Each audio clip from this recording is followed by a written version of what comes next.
At 63 years old, Jodie Foster has lived the kind of life most people could barely imagine. She has won Academy Awards, worked with some of the greatest filmmakers of her generation, and built a reputation as one of Hollywood's most intelligent and fiercely independent stars.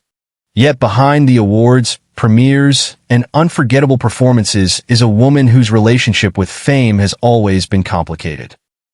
From the outside, Foster's life today can appear remarkably quiet. She does not chase publicity. She rarely turns her private relationships into entertainment. She is not constantly photographed at celebrity parties, nor does she appear interested in competing for the attention that defines modern Hollywood. To some, that distance looks lonely. But the real story is more complicated. Jodie Foster did not discover fame as an adult. Fame discovered her when she was still a child. Born Alicia Christian Foster on November 19, 1962, in Los Angeles, she entered show business before she was old enough to understand what celebrity meant. Foster began appearing in commercials when she was only a few years old. While other children were learning how to navigate playgrounds and classrooms, she was learning marks, cameras, scripts, auditions, and the expectations of adults. Her childhood quickly became work, and Foster was extraordinarily good at it.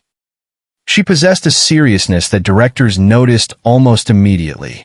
She could memorize dialogue, understand complicated emotions, and behave with a professionalism that seemed strange for someone so young. Hollywood rewarded that maturity. But being praised for acting like an adult does not necessarily mean a child is ready to live like one. TUC 752. In 1976, Martin Scorsese released Taxi Driver. Foster was just 13 when she portrayed Iris, a young girl trapped in an extremely dark world. The performance was fearless, unsettling, and far beyond what audiences expected from someone her age. It earned Foster an Academy Award nomination and immediately established her as one of the most gifted young actresses in America. But enormous success came with enormous exposure. Suddenly, Foster was no longer simply a talented child performer. She had become part of a film that would be debated, analyzed, and remembered for generations. And years later, Taxi Driver would become connected to one of the most disturbing episodes of her life. A man named John Hinckley Jr. became obsessed with Foster after seeing the movie. His fixation followed her as she grew older. When Foster enrolled at Yale University, Hinckley attempted to contact her repeatedly. Then, on March 30th, 1981, Hinckley shot President Ronald Reagan outside a Washington hotel. His motive shocked the world. Hinckley believed that carrying out such a dramatic act could somehow impress Foster. Imagine being 18 years old and discovering that your name had become connected to an attempted presidential assassination. Foster had done nothing to cause it. She had simply acted in a movie years earlier.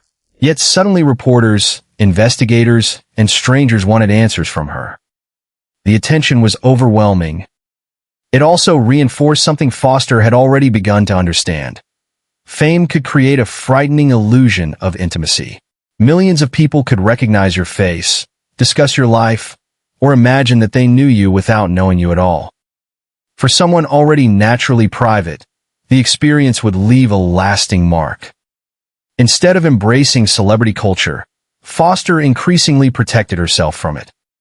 That decision would define much of her adult life.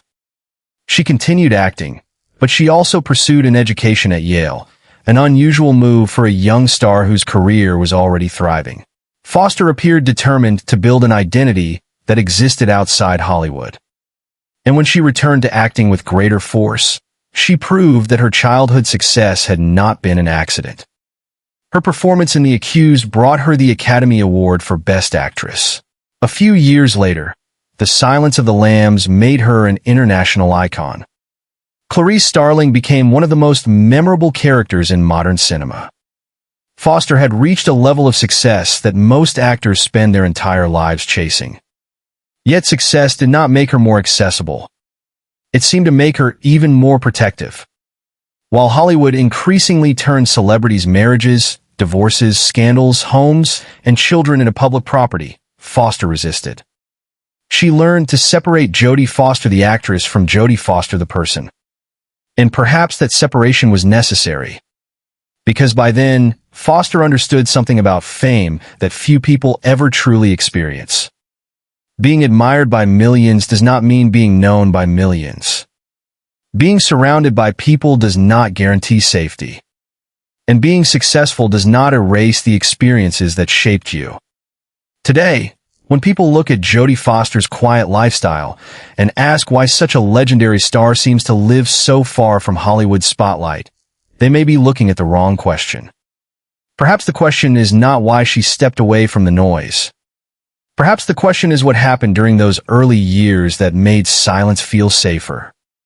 Because long before Jodie Foster became one of Hollywood's most respected actresses, she had already spent much of her childhood working, much of her adolescence being watched, and one terrifying moment of her youth discovering just how dangerous unwanted attention could become.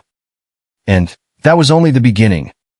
By the time Jodie Foster entered adulthood, she had already experienced more public scrutiny than many actors encounter in an entire career. That kind of exposure changes a person. For Foster, it appears to have created a lifelong need for boundaries. Hollywood rewards visibility. Stars are expected to promote themselves, attend parties, pose for photographers, discuss their relationships, and keep audiences interested even when they are not working. Foster never seemed comfortable with that game. She could command a screen with extraordinary intensity, yet outside of her performances, she often appeared determined to disappear. That contrast became one of the most fascinating parts of her public image. On camera, she could be fearless. Off camera, she guarded her life carefully. After Yale, Foster continued acting, but the transition from child star to respected adult performer was not automatic. Hollywood has a long history of abandoning young actors once they grow older. Foster understood that talent alone would not guarantee survival. She needed to redefine herself. The breakthrough came with The Accused. Released in 1988, the film demanded an emotionally devastating performance. Foster played Sarah Tobias, a woman seeking justice after a brutal assault. The role was difficult, painful, and uncompromising. Foster won the Academy Award for Best Actress. It was more than a trophy. It was proof that the child actress audiences remembered from Taxi Driver had become one of the most serious performers of her generation. Then came another transformation. In 1991, Foster starred as FBI trainee Clarice Starling in The Silence of the Lambs. The film became a cultural phenomenon.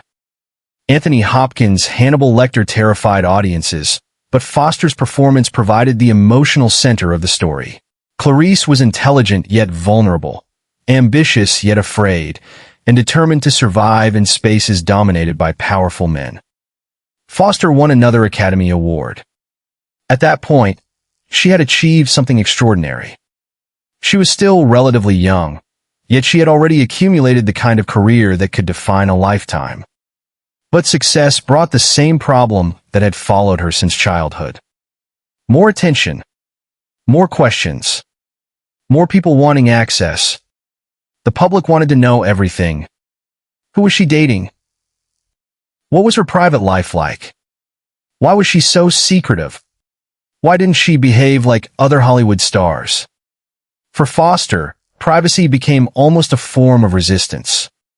She gave interviews about her work, but she resisted allowing her personal life to become public entertainment. That decision was not always easy. Throughout the 1990s and early 2000s, celebrity journalism became increasingly aggressive. Tabloids competed for photographs, rumors, relationships, and scandals. Foster's refusal to participate only made people more curious. Her silence created speculation. Yet Foster continued to protect the people closest to her. She became a mother to two sons, Charles and Kit, and made an effort to keep them away from the intense spotlight she had known as a child. That choice says something important about her. Foster knew exactly what it meant to grow up while strangers watched. She knew what it meant to have adults discussing your career before you were old enough to understand the consequences. And when she became a parent, she appears to have wanted something different for her own children. Normality. Privacy. A life where a camera was not always waiting. But protecting that normality required sacrifice. The more Foster withdrew from celebrity culture, the easier it became for outsiders to misunderstand her life. Some saw mystery. Others saw loneliness. But perhaps what looked like isolation was actually control. For most of her childhood, Foster had very little control over how much attention came toward her. As an adult, she finally had the power to close the door. She began directing as well, expanding her career beyond acting. Projects such as Little Man Tate allowed her to work behind the camera, where she could shape stories without always being the face at the center of them. Directing offered another kind of freedom. Instead of simply being watched, Foster could watch. Instead of being interpreted, she could interpret. And gradually, her career began to reflect a woman who no longer needed Hollywood's approval in the same way. She had already won the awards. She had already proved the talent. She had already survived the transition from child star to adult icon. What remained was a harder challenge. Learning how to live when achievement no longer needed to be the center of everything. There is something almost tragic about that journey. A child spends years working to become successful. The teenager survives frightening attention. The young woman becomes one of the greatest actresses of her generation. And then, after reaching the summit, she discovers that the most valuable thing might be something fame could never provide. Peace. Foster's relationship with privacy would become even more important as she grew older. Because the greatest battles of her life were no longer happening on movie sets. They were happening quietly. Inside relationships. Inside family. Inside grief.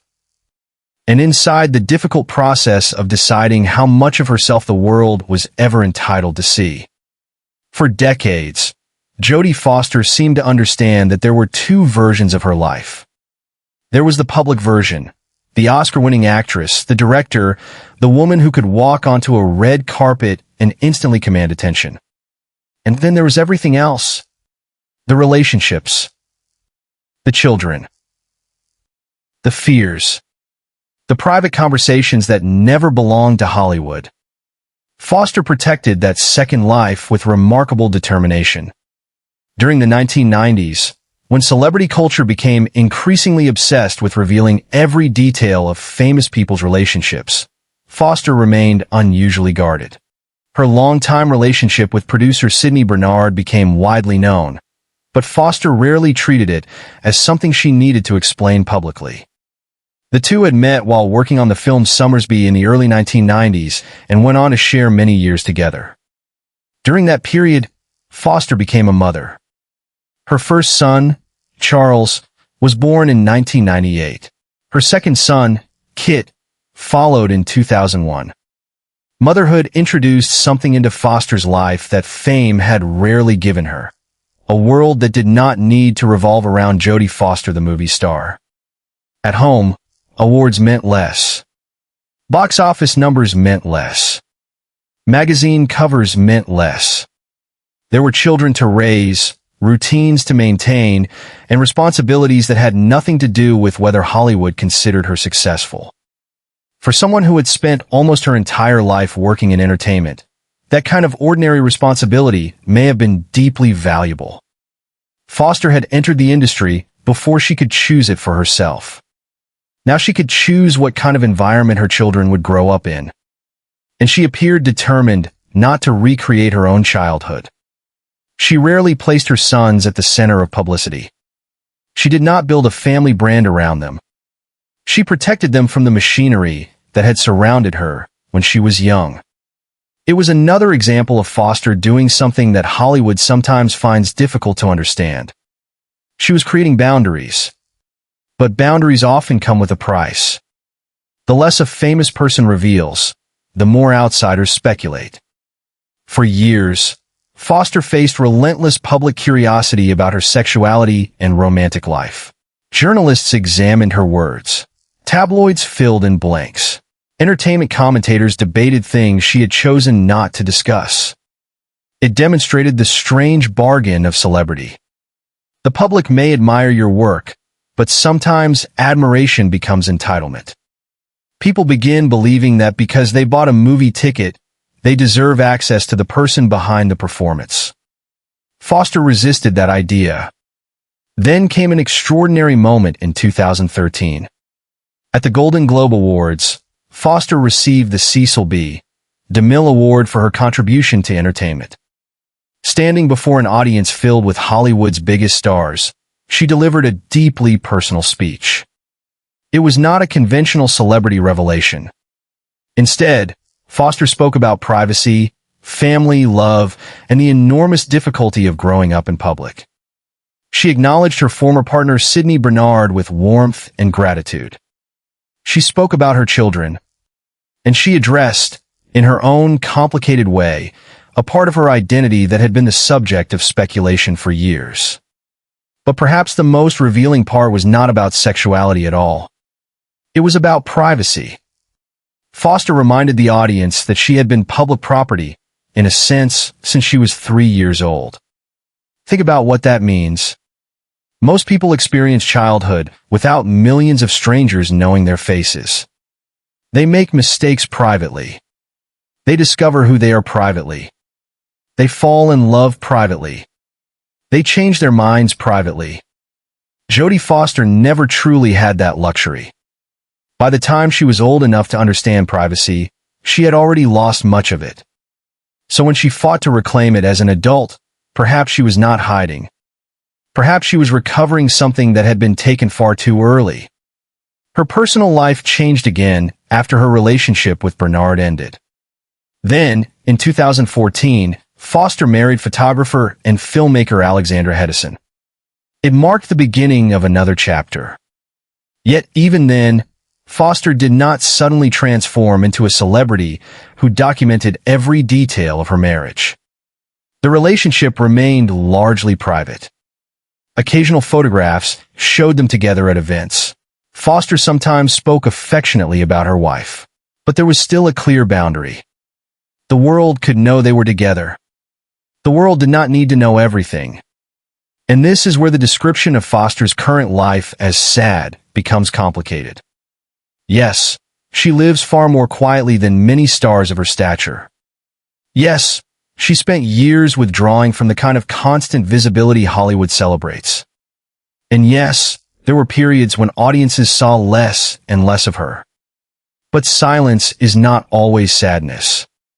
Sometimes silence is what happens when a person finally gains control over her own life. Still, Foster was approaching another painful stage of adulthood. The people who had shaped her earliest years were getting older. Family relationships were changing. Time was moving forward regardless of fame, awards, or success. And eventually Foster would face a loss that no amount of privacy could protect her from. In 2019, her mother, Evelyn Brandy Foster, died. For Jodie, it was more than the loss of a parent. It was the closing of a chapter that had begun before she ever understood what Hollywood was. And behind that grief was an extraordinarily complicated story between a daughter, a mother, and the career that had defined both of their lives. When Evelyn Brandy Foster died in 2019, Jodie Foster lost one of the most complicated and influential figures in her life. Her mother had been there from the beginning, long before the Oscars, before Taxi Driver, before the world knew Jodie Foster's name. Brandy had been helping guide her daughter through the machinery of show business. It was a relationship shaped by love, ambition, dependence, and an unusual amount of responsibility. Jodie's career was not simply something that happened alongside childhood. For much of her childhood, the career was the childhood. Her mother managed the opportunities, helped make professional decisions, and watched as a remarkably gifted little girl became a working actress. That arrangement helped create one of Hollywood's most extraordinary careers. But success can make family relationships complicated. When a child becomes a professional before she fully understands adulthood, the usual roles inside a family can become blurred.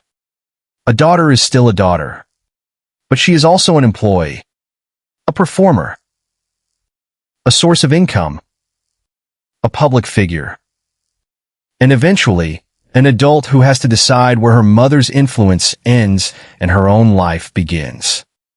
Foster rarely turned those complexities into public drama. That was never her style. Yet when her mother died, she released a deeply affectionate tribute, remembering the woman who had shaped so much of her identity. There was gratitude, there was admiration, and inevitably there was grief. No matter how famous someone becomes, there are losses that reduce life to its simplest form. A daughter loses her mother. An era ends. And all the trophies on a shelf suddenly seem unable to do anything about it. By this point, Foster had already begun living differently from the version of Hollywood success most people recognized. She was no longer appearing in several major films every year. There were stretches when audiences barely saw her. For viewers who remembered her dominance in the 1980s and 1990s, the change could feel almost mysterious. Where had Jodie Foster gone? The answer was not a dramatic collapse. There was no single scandal that destroyed her career. No spectacular public breakdown. No moment when Hollywood officially turned its back on her. Instead, something quieter happened. Foster started choosing. After spending much of her life being chosen by studios, directors, audiences, journalists, and the entertainment industry, she had finally earned the power to decide when she wanted to participate. That power changed everything. She could direct. She could act only when a character interested her. She could disappear for months without needing to explain herself. And most importantly, she could spend time living outside the rhythm of movie production. To an industry obsessed with constant relevance, that can look like retreat. But Foster had already achieved nearly everything the industry could give her. What was left to prove? She had won 2 Academy Awards before reaching middle age. She had survived child stardom. She had successfully transitioned into adult roles. She had directed movies. She had raised children while protecting much of their lives from public consumption. She had built a relationship and later a marriage largely outside the tabloid spectacle. Perhaps the next achievement was simply having a life. Yet time was changing that life too. Her sons were growing older. The years when they needed her in the same way children need a mother were passing. Anyone who has raised children understands the strange, emotional contradiction involved. You spend years preparing them to become independent. And when they finally do, their independence can leave behind an unexpected silence. For Foster, that transition arrived after decades in which work and family had provided structure. She had spent her childhood on sets. Then she spent adulthood building a career. Then she spent years raising her sons. Eventually, every one of those identities began changing. The child star was now a legend. The constantly working actress had become selective. The mother of young children became the mother of grown sons. And the daughter whose mother had guided her career had become a woman grieving that mother's absence. It would be easy to describe this stage as sad. But again, Foster's story refuses to be that simple. Because something unexpected was happening as she entered her 60s. Rather than desperately attempting to remain the young star audiences remembered, Foster appeared increasingly comfortable with aging. She began speaking about age with a freedom rarely heard in Hollywood. The pressure to be the ingenue was gone. The pressure to compete with younger actresses was gone. She could play complicated women whose value had nothing to do with appearing 25. And suddenly, after years of seeming to fade quietly into the background, Jodie Foster began appearing in remarkable roles again. Her performance in Naiad reminded audiences of the emotional precision that had made her famous. Then True Detective, Night Country introduced Foster to another generation of viewers and earned her fresh acclaim. The woman some people assumed had retreated from Hollywood had not disappeared at all. She had simply stopped allowing Hollywood to determine the terms. At 63, Jodie Foster's life may look quieter than the glittering existence people imagine for a movie legend. But quiet does not necessarily mean empty. Her home is not filled with constant cameras. Her marriage is not performed daily for strangers. Her children are not accessories to her celebrity. And her career no longer seems driven by fear of being forgotten. Perhaps there is sadness in her story. There is certainly loss. There are memories of a childhood that could never be ordinary, the trauma of unwanted obsession, the death of a mother, and the inevitable passage of time. But the most surprising part of Jodie Foster's later life is that those experiences did not destroy her. Instead, they may have taught her the value of something she had spent decades trying to obtain: the right to decide who gets inside her world. And behind that carefully guarded door was another story, one involving love, marriage, aging, and a version of happiness that looked nothing like the Hollywood fantasy she had known since childhood. By the time Jodie Foster reached her 60s, something about her public presence had changed. She no longer seemed interested in proving that she still belonged in Hollywood. She already knew she did. The urgency that surrounds so many careers had faded. There was no visible attempt to compete with younger actresses, no desperate reinvention designed to dominate headlines, and no sense that she needed to remind audiences every week that she was still famous. Instead, Foster seemed to have entered a different stage of life. A quieter one. And perhaps, for the first time, a more self-directed one. Her marriage to Alexandra Hedison became an important part of that chapter.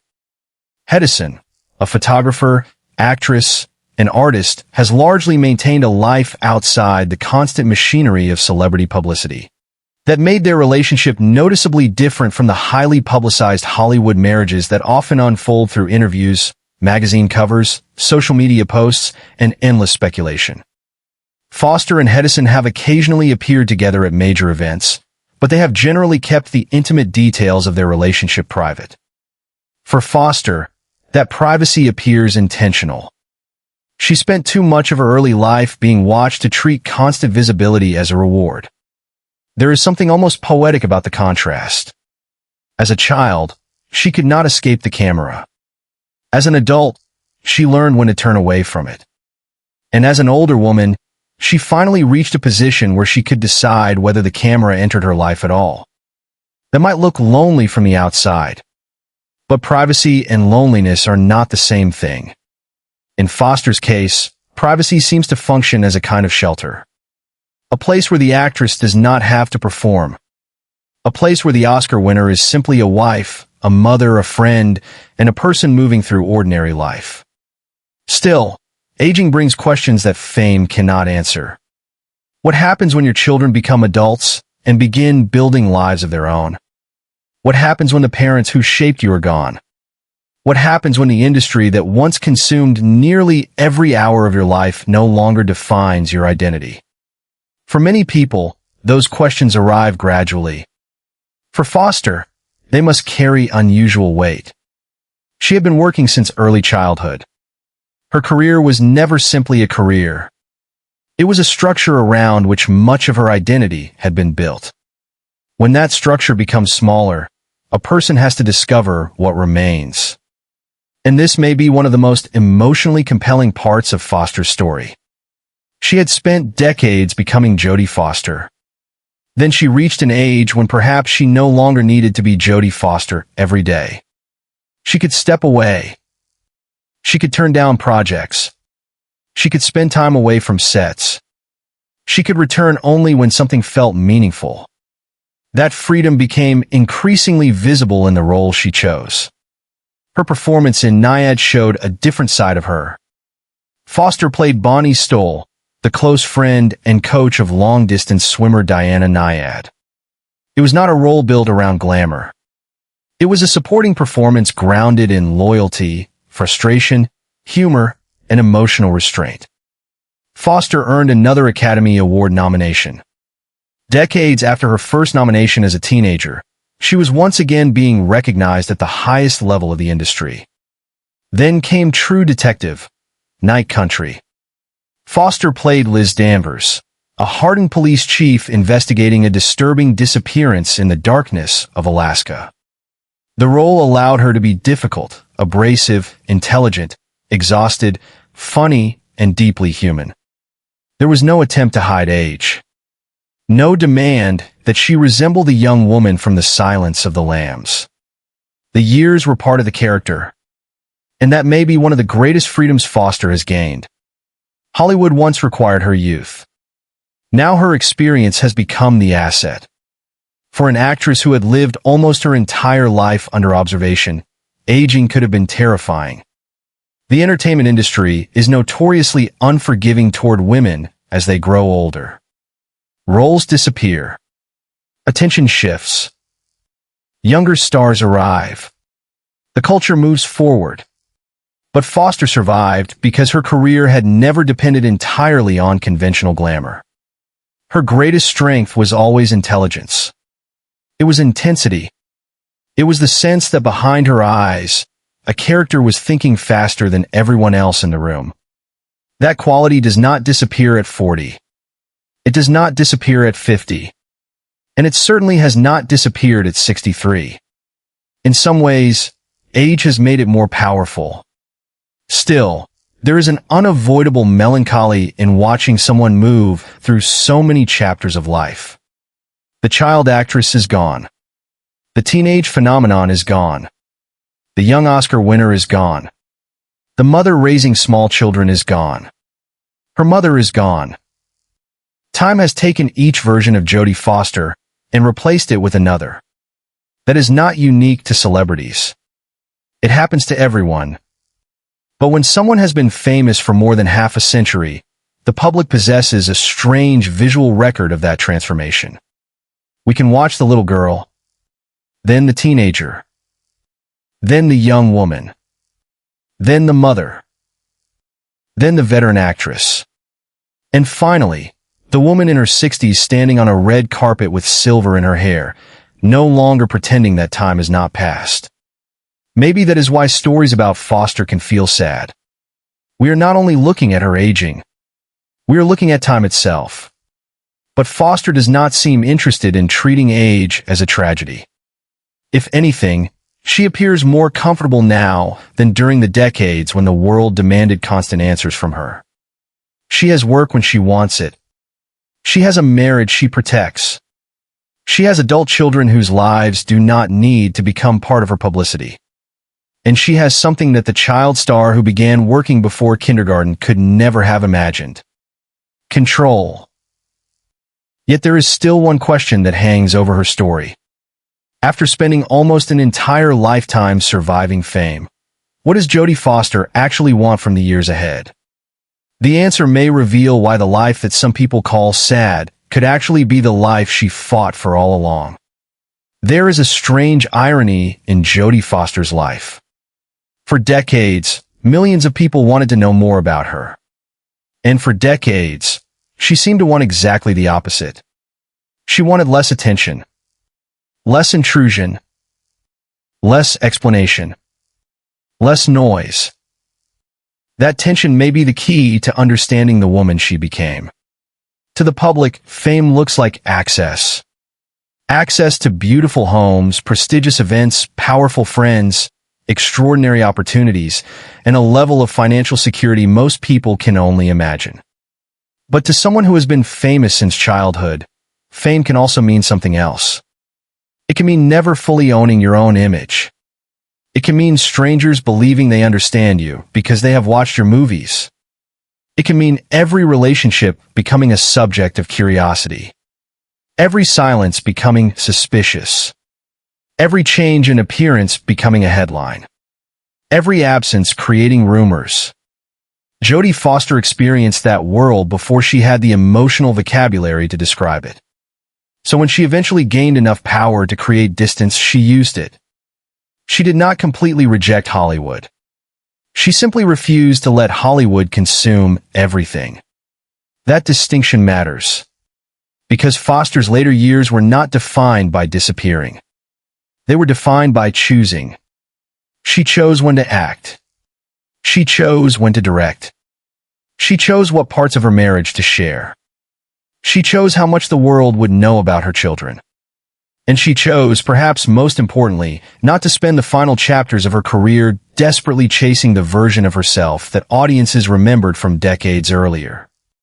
There is something deeply human about that. Hollywood teaches performers to fear time. Youth is photographed, sold, celebrated, and preserved. A young actress is told that beauty is currency. Then one day, without warning, the same industry begins treating age as a problem. Some stars respond by fighting desperately against it. Foster seemed to take another path. She allowed herself to change. Her face changed. Her voice changed. Her energy changed. And the roles changed with her.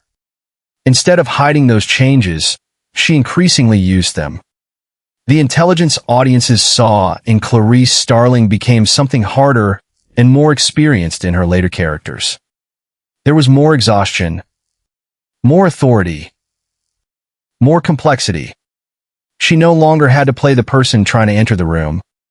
She could play the person who had already survived everything inside it. And that is a powerful transition. But survival carries memories. Foster cannot return to childhood and experience anonymity. She cannot erase the terrifying obsession that followed her teenage fame. She cannot bring back the years when her children were small. She cannot return to conversations with her mother exactly as they once were. Success does not give anyone power over time. That may be the saddest truth in her story. Not that she lives alone. Not that she has been forgotten. Not that Hollywood abandoned her. None of those ideas accurately capture her life. The sadness is subtler. It is the sadness of realizing how quickly a lifetime passes. Foster began appearing on television when she was almost impossibly young. Then suddenly she was the teenager everyone was talking about. Then she was at Yale. Then she was winning Oscars. Then she was raising children. Then those children were adults. Then she was in her 60s. To audiences, those stages are preserved in films. We can press play and see her at any age. But Foster herself cannot go backward. That contrast creates something haunting. The world still has the young Jodie Foster whenever it wants her. She does not. Perhaps that is why nostalgia can be uncomfortable for performers who began as children. The audience sees memories. The performer sees a former self. A person who did not yet know what was coming. A girl who had no idea how many people would eventually recognize her face. A teenager who could not have predicted that a stranger's obsession would connect her name to national tragedy. A young actress who did not yet know she would become one of the most respected performers of her era. Looking backward must be complicated. There is triumph there. But there is also a childhood that cannot be repeated. And yet Foster has not built her public identity around regret. That may be one of the most impressive things about her. She speaks far more like someone who has made peace with change than someone trapped by the past. Her later career suggests curiosity rather than desperation. She continues working, but she does not appear to need every role. She can step away. She can return. She can support another performer rather than demand the center of every scene. That freedom is rare. And she earned it through decades of work. There is also something significant about the way Foster approaches family now. Her sons are adults. They are no longer little boys whose lives she can completely shield from public attention. They have their own identities, their own choices, their own futures. For any parent, that transition can create a strange emptiness. The routines that once controlled the household disappear. The noise becomes quieter. Bedrooms become unused more often. The children who once needed help with everything begin making decisions without you. It is a success, but it can also feel like a loss. Foster spent years protecting her sons from the kind of childhood she had experienced. And then, eventually, she had to do what every parent must do. Let them grow up. That may leave more silence around her now. But silence does not automatically mean suffering. Sometimes silence means the work was successful. The children grew.